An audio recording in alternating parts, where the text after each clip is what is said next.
అందరికీ నమస్కారం అండి. మనం సంక్షిప్త శ్రీమద్దేవి భాగవతం చదువుకుంటున్నాము. మూడో స్కందంలో 5వ అధ్యాయం వరకు ఫినిష్ చేసుకున్నాం. ఇప్పుడు 6వ అధ్యాయం చదువుకుందాం. జగదంబిక తన స్వరూపమును వర్ణించుట బ్రహ్మ విష్ణు శంకరులకు మహాసరస్వతిని, మహాలక్ష్మిని, మహాకాళిని సమర్పించి కర్తవ్య నిర్వహణకై వారిని ఆదేశించుట. బ్రహ్మ నుడివెను. ఈ విధముగా నేను జగదంబికను ప్రార్థించగా ఆమె మధురమైన వాణితో నాతో ఇట్లు పలికెను. దేవి నుడివెను. నేనును బ్రహ్మయు ఒకరమే. నాలో బ్రహ్మలో ఏమాత్రమును భేదము లేదు. ఆయనెవరో నేనుయు అదియే. నేనెవరో ఆయనయు అదియే. బుద్ధి యొక్క భ్రమ వలన భేదముగా తోచును. మా ఇరువురి యందు సూక్ష్మ భేదమును తెలుసుకొనిన పురుషుడు బుద్ధిమంతుడగును. అతడు సంసార సాగరము నుండి ముక్తుడగును. ఇందులో సందేహము లేదు. పరబ్రహ్మం ఒక్కటే. కేవలము సృష్టి సమయమున అది ద్వైతమగును. రెండుగానే భావించుట జరుగును. దీపం ఒక్కటే కాని చిన్న పెద్ద మొదలగు ఉపాధి భేదములతో అనేక విధములుగా భాషించును.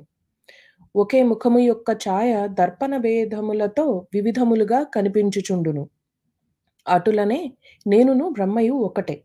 అయినప్పటికీ మాయారూప కార్యకారణముల ఉపాధి భేదముతో మా ప్రతిబింబము వేరువేరుగా భాసిల్లుచున్నది. బ్రహ్మదేవ, జగత్తును నిర్మించినప్పుడు సృష్టికాలమునందు భేదము కనిపించును.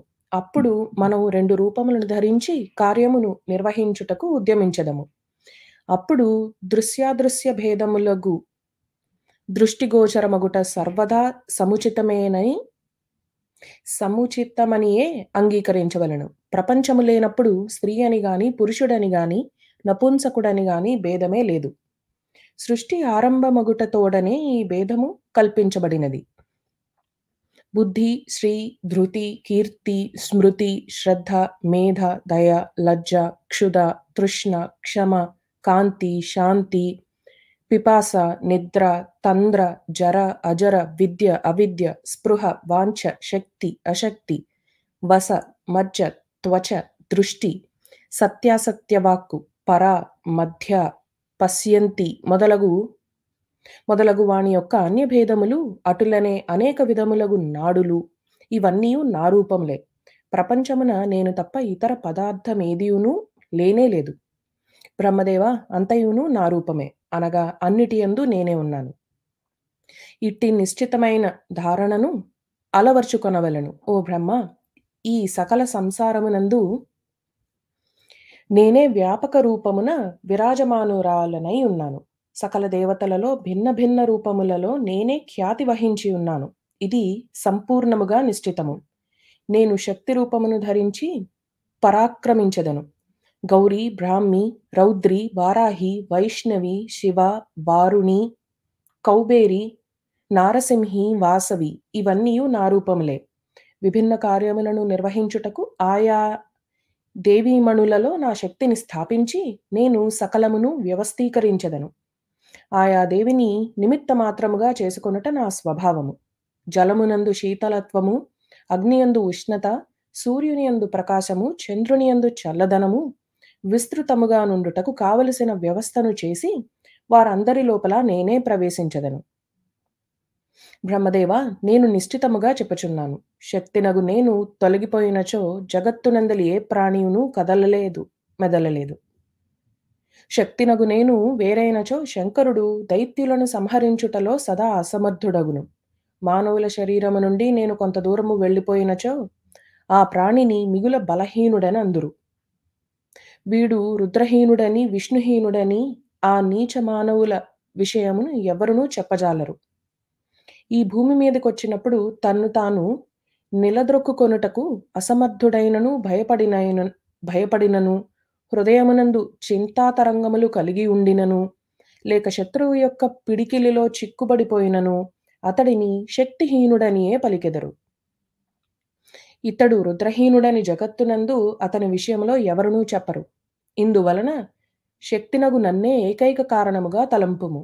నీవు సృష్టి నొనరించుటకు అభిలషించెదవు. నేను నీకు తోడుగా నుండినచో నీవు సకల జగత్తును సృష్టించెదవు. అటులనే విష్ణువు, శంకరుడు, ఇంద్రుడు, అగ్ని, చంద్రుడు, సూర్యుడు యముడు, త్వష్ట, వరుణుడు, పవనుడు వీరందరూ శక్తినగు నా సహాయ నా సహయోగము చేతనే తమ తమ కార్యములందు సఫలులగుదురు. నేను సహకరించినప్పుడే పృథివీ స్థిరత్వమును పొంది జగత్తును ధరించును. నేను తొలగిపోయినచో ఒక్క పరమాణువును కూడా ధరించుటకు అది అసమర్థురాలగును. అటులనే శేషనాగుడు, కచ్చపము, సమస్త దిగ్గజములు కూడా నా సహయోగము చేతనే వారి వారి కార్యములను నిర్వహించుచుందురు. సమస్త జలమును త్రాగుట, అగ్ని ఉనికిని నశింపచేయుట, వాయు గమనమును ఆపుట ఇవన్నీయు నా ఇచ్ఛ మీదనే ఆధారపడి ఉండును. ఇప్పటికిప్పుడు నేను కోరిన దానినన్నిటినీ చేయగలను. బ్రహ్మదేవా! శక్తినగు నేను ప్రయాణము చేసి వెళ్ళిపోయినచో సకల ప్రాణులు విగత ప్రాణులగును. ఏదో ఒక విధముగా అవి జీవించి ఉన్నవనినచో నా వలననేనని నిస్సందేహముగా భావించవలెను. ఏ వస్తువుకైనను ప్రాగభావము, ప్రధ్వంసాభావము కలగవచ్చును. మట్టి ముద్దయందు కుండ ఘటరూపమున కనబడును. ఇప్పుడు ఇచ్చట భూమి లేదు. ఈ భూమి ఎచట కలదని విచారింపవచ్చును. అది పరమాణు రూపమున ఎచటనో కలదని తెలుసుకొనవలెను. కాని మహాతత్వము ఎప్పుడునూ లోపించదు. అది నిత్యమై ఉండి కూడా అనిత్యముగా తోచును. ఎందుకనగా అది కర్త యొక్క అధీనమున ఉండును. ఆ మహాతత్వము 7 భేదములు కలిగి ఉండును. బ్రహ్మదేవా! నీకా మహత్తత్వము నొసగెదను, స్వీకరింపుము. దానితో అహంకారము ఉత్పన్నమగును. దీని తరువాత ఇంతకు మునుపు సృష్టి జరిగినట్లే సమస్త ప్రాణులను రచించు కార్యమును ఆరంభింపుము, వెళ్ళుము. నీ ఇల్లు వాకిలిని ఏర్పరచుకొని అచటనే ఉండుము. నీ కర్తవ్యమును పాలింపుము. బ్రహ్మదేవా! ఈ శక్తిని నీవు నీ పత్నిగా చేసుకొనుము. ఆమె సాటిలేని సౌందర్యవతి. ఈమె ముఖము నిరంతరము చిరునవ్వుతో నిండి ఉండును. ఈమె మహాసరస్వతి అను పేరుతో ఖ్యాతి చెందును. శ్రేష్టమైన ఈ దేవి అందు సమస్త రజోగుణము విద్యమానమై ఉండును. ఈమె దివ్య శరీరము స్వచ్ఛమైన వస్త్రములతో సుశోభితమై ఉండును. అలౌకికములైన ఆభరణములు ఈ దేవి సౌందర్యమును ఇనుమడింపచేయుచున్నవి. ఈమె మహోత్తమమగు సింహాసనమున కూర్చుని ఉన్నది. క్రీడించుటకు ఈమె నీకు సహచర్యగును. ఈ సుందరి సదా నీకు పత్ని అయి ఉండును. ఈ నీ ప్రియురాలగు భార్యను కూడా నా విభూతియేనని తలంచి ఆదరమును నిరుపుము. ఎప్పుడునూ ఈమెను తిరస్కరించుట తగదు. నీవిప్పుడు శీఘ్రముగా ఈమెను వెంటనిడుకొని సత్యలోకమునకు వెళ్ళుము. సమయం ఆసన్నమైనది. అందువలన మహతత్వమును సహకారముగా తీసుకుని 4 విధములగు సృష్టిని చేయుటయందు తత్పరుడవు కమ్ము. ఆ మహాతత్వమునందు కర్మకనుగుణముగా జీవుని శరీరము విద్యమానమై ఉండును. పూర్వకల్పమునందు వలెనే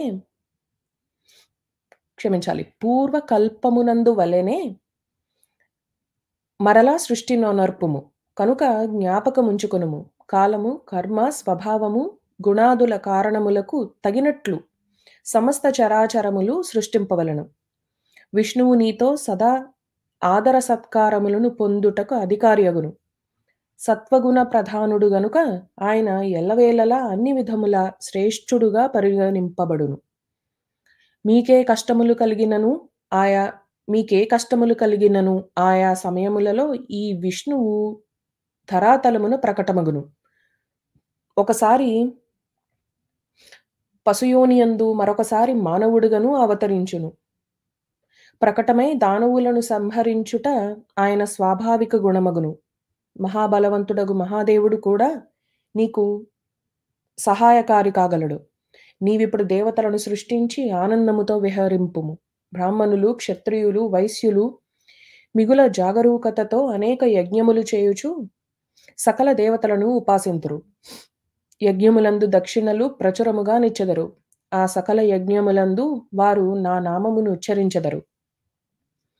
ఆ హవిష్యము చేత మీరందరూ దేవతలు తృప్తులై సంతుష్టులగుదురన్నది నిశ్చయము.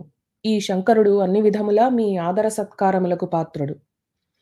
అన్ని యజ్ఞములందును ప్రయత్నపూర్వకంగా ఈయనను పూజింపవలను.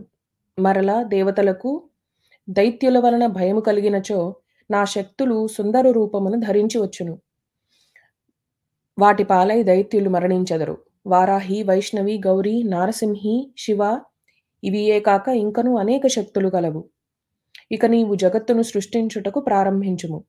బీజము ధ్యా బీజము ధ్యానముతో కూడా ఈ 9 అక్షరములను నవార్ణవ మంత్రమందురు. ఓ బ్రహ్మ, నిరంతరము దీనిని జపించుచు సకల కార్యములందు నిమగ్నుడవు కమ్ము. ధీమతి, నీవు ఈ మంత్రమును అన్ని మంత్రముల కంటే శ్రేష్టమైనదని తలంపుము. సకల కోరికల సిద్ధి కొరకు దీనిని సదా హృదయమునందు ధారణ చేయవలను. ఇట్లు నన్ను ఆదేశించి ప్రసన్నవదన భగవతి జగదంబిక భగవంతుడగు విష్ణువుతో నుడివెను. విష్ణు, మనస్సును ముగ్ధము చేయు ఈ మహాలక్ష్మిని తీసుకుని ఇప్పుడు నీవు కూడా బయలుదేరుము. ఈమె ఎల్లప్పుడూ నీ వక్షస్థలమున విరాజమానయ్యుండును. ఇందుకేమాత్రము సందేహము లేదు. ఈ కళ్యాణి సకల మనోరథములను నెరవేర్చును. నీవు వినోదించుటకు నేను నీకీమెను సంగీతిని. ఈమెనెప్పుడునూ నీవు తిరస్కరించరాదు, సదా గౌరవించవలను. ఇప్పుడు నేను లక్ష్మీనారాయణుడు అని పిలిపించుకొను సౌకర్యమును నీకు కలిగించుచున్నాను. దేవతల జీవితములను సుస్థిరమొనరించుటకు నేను అన్ని విధముల యజ్ఞములను రూపకల్పన చేసి తిని. మీ ముగ్గురు ప్రేమతో కలిసి యజ్ఞాభావములను గ్రహింపుడు. నీవు, బ్రహ్మ, శివుడు మరియు ఈ దేవతలందరూ నా ప్రభావము వలననే ప్రకటితులైరి. వీరు అందరి మన్ననలను పూజలను అందుకొనుటకు అర్హులు. ఇందుకు సందేహం లేదు. మూర్ఖులెవరైనను వీరిలో భేదభావము చూపినచో వారు నిశ్చితముగా నరకము పాలగుదురు. విష్ణువే సాక్షాత్తు శివుడు, శివుడే స్వయముగా శ్రీహరి. వీరిలో భేదభావము దర్శించు మానవుడు నరకమునకు అర్హుడగును. అట్లే బ్రహ్మ విషయమును కూడా అవగతము చేసుకొనవలను. వీరిని వేరుగా భావించిన అవసరం లేదు. ఓ విష్ణు, గుణములలోనున్న భేదమును తెలిపెదను వినుము. నీవొక మహాపురుషుడవు. నీ అందు సత్వగుణము ప్రాధాన్యత కలిగి ఉండవలెను. రజో తమో గుణములు గౌణముగా నుండవలెను. ఈ జగత్తు చిత్రమైనది. రజోగుణుడవై లక్ష్మితో సదా ఆనందింపుము. రమాకాంత, మొదట వాగ్బీజము, రెండవది కామరాజబీజము, మూడవది మాయాబీజము. ఇవి నా మంత్రములు. నీకు చెప్పిన 3 మంత్రముల ప్రభావమున శ్రేష్టమైన అర్థము సులభమగును. విష్ణుదేవా, ఈ మంత్రమును నిరంతరము జపించుచు ఆనందముగా విహరింపుము. నేను సకల చరాచర విశ్వమును నాలో లీనము చేసుకున్నప్పుడు మీరు కూడా నా యందు ప్రవేశించెదరు.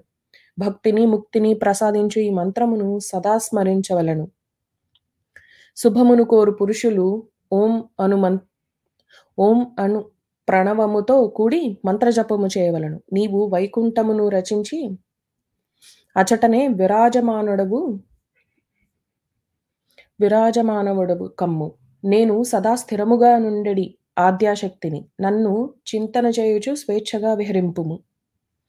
బ్రహ్మనుడివెను. భగవతి త్రిగుణములకు, నిర్గుణములకు, ప్రకృతికి అతీతమైనది. విష్ణు భగవానునితో పై మాటలను చెప్పిన తరువాత ఆమె మహానుభావుడైన శంకరునితో ఇట్లు మధుర వాక్కులు పలికెను. దేవి నుడివెను. శంకర, మనస్సును ముగ్ధమొనరించు ఈ మహాకాళి గౌరీనామముతో ప్రసిద్ధురాలు. ఈమెను నీవు పత్నిగా స్వీకరింపుము. కైలాసమును సృష్టించి అచటనే ఉండుము. ఈమెతో కూడి సుఖ సంతోషములను అనుభవింపుము. నీ లీలయందు తమోగుణము ప్రధానమగును. సత్వరజోగుణములు గౌణములై ఉండును. రజోగుణముగా తమోగుణముగా రూపొంది అసుర సంహారమొనరించడి లీలను ప్రారంభించుము. పరమపురుషుని ధ్యానించుటకు నీవు తపము చేసి ఉంటివి. మహాదేవ, నీవు పరమ పుణ్యాత్ముడవు. పరమాత్మ శాంతస్వరూపుడు. ఆయన యందు సత్వగుణము ప్రధానము. నీవు ఆ స్వామిని శరణు పొందవలెను. నీవు ఆ 3 గుణములతో సంపన్నుడవు. సృష్టి, స్థితి, సంహారములు నీ కార్యములు. ఈ 3 గుణములు లేనట్టి వస్తువేదియును ఈ జగత్తునందు లేదు. విశ్వమునందు గల సకల పదార్థములు త్రిగుణమయములు. నిర్గుణమై అందరికినీ కనిపించు వస్తువేదియును పూర్వము లేదు, ఇంక ముందు ఉండబోదు, ఎప్పుడునూ కనిపించనటువంటి పరమాత్మయే నిర్గుణుడు. శంకర, నేను సమయానుకూలముగా సగుణ నిర్గుణముల రూపములను కూడా దాల్చుచుండును. నా విగ్రహము సర్వోత్తమమైనది. నేను సదా సమస్తమునకు కారణమైయుండును. ఎప్పుడునూ కార్యమును కాను. కారణమైనప్పుడు నా రూపము సగుణమగును. పరమపురుషుని పరమాత్మ దగ్గర నేను నిర్గుణముతో నుండును. అహంకారము, శబ్ద, స్పర్శ మొదలగునవి మహాతత్వము యొక్క గుణములు. కార్యకారణ రూపముతో రాత్రింబవళ్ళు వ్యాపారము కొనసాగించుచుండును. నా వలననే అహంకారము ఉత్పన్నమగును. అందువలన కళ్యాణకారిణినగు నన్ను కారణము అని నుడివెదరు. అహంకారము నా కార్యము. దీనియందు సత్వరజస్తమములను 3 గుణములు వచ్చి చేరును. అహంకారము నుండి మహాతత్వము ఉత్పన్నమగును.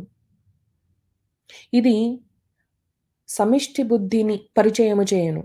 దీనితో మహతత్వము కార్యమని, అహంకారము కారణమని తెలుపుదురు. అహంకారము నుండి తన్మాత్రలు ఉత్పన్నమగును. ఇది నిరంతరము ప్రవర్తిల్లడి నియమము. అవి ఏ సూక్ష్మ రూపముతో పంచభూతములకు కారణములగును. సమస్త సృష్టియందును పంచభూతముల సాత్విక అంశతో 5 కర్మేంద్రియములు, 5 జ్ఞానేంద్రియములు, 5 మహాభూతములు, 16వది మనస్సు, ఇవన్నీ ఉత్పన్నమగును. ఇందులో ఒకటి కార్యమైనచో ఇంకొకటి కారణమగును. ఈ ఈ విధమైన 16 విభిన్న పదార్థముల సముదాయము ఈ ప్రాణి అగును. పరమాత్ముడు ఆదిపురుషుడు. ఆ స్వామి కార్యమును కాదు, కారణమును కాదు. శంభో, సమస్తమును సృష్టించు సమయమున ఈ విధమైన శైలిని అలవరుచుకొనవలెను. సృష్టి క్రమమును నేనిట్లు మీకు సంక్షిప్తముగా తెలిపితిని. మహానుభావులైన దేవతలారా, ఇప్పుడు నా కార్యమును సిద్ధింపచేయుటకు విమానమును అధిరోహించి శీఘ్రముగా మీరు మీ మీ స్థానములకు వెళ్ళుడు. ఏదైనా కఠిన కార్యము మీకు తారసపడినప్పుడు నన్ను స్మరింపుడు. తక్షణమే నేను మీ ఎదుటకు వచ్చెదను. దేవతలారా, మీరు నన్నును సనాతనుడుగు పరమాత్మను సదా ధ్యానము చేయుచుండుడు. మిమ్ముల నిరువురను గురించి తపస్సు చేయుచుండినచో మీ కార్యము తప్పక సిద్ధించును. ఇందులో ఏమాత్రమును సందేహము లేదు. బ్రహ్మ పలికెను. ఈ విధముగా నుడివి భగవతి జగదంబిక మాకు వీడ్కోలు పలికెను. పరిశుద్ధమైన ఆచారములు గల శక్తుల నుండి విష్ణు భగవానునకు మహాలక్ష్మిని, శంకరునకు మహాకాళిని, నాకు మహాసరస్వతిని పత్నులుగా కమ్మని వారిని ఆదేశించెను. అప్పుడు మేము ఆ స్థలము నుండి బయలుదేరితిమి. ఇతర స్థానములందు మా ముగ్గురకు పురుష రూపమున ప్రతిష్ఠ కలిగెను. దేవి యొక్క పరమ అద్భుత ప్రభావమును, స్వరూపమును మేము సతతము స్మరించుచుంటిమి. మేము విమానమును అధిరోహించి యాత్రకు బయలుదేరితిమి. ఆ ద్వీపము, ఆ దేవి, సుధాసాగరము అన్నీయును అదృశ్యములయ్యను. మరల మాకు విమానము మాత్రమే కనిపింపసాగెను. ఇంకే వస్తువును కనిపించలేదు. ఆ విమానము మిగుల విశాలమైనది. దాని మీద కూర్చుని మేము కమలము వద్దకు చేరితిమి. అచట జలమే జలము ఉండెను. మధుకైటభులను మహావీర దానవులు శ్రీహరి చేతిలో మృత్యువునకు ఆహారమైపోయిరి. అదండి. ఇంతటితో మనం 3వ స్కందంలో 6వ అధ్యాయం ఫినిష్ చేసుకున్నామండి. 7 నుంచి నెక్స్ట్ ఎపిసోడ్‌లో చదువుకుందాం. అందరికీ నమస్కారం అండి.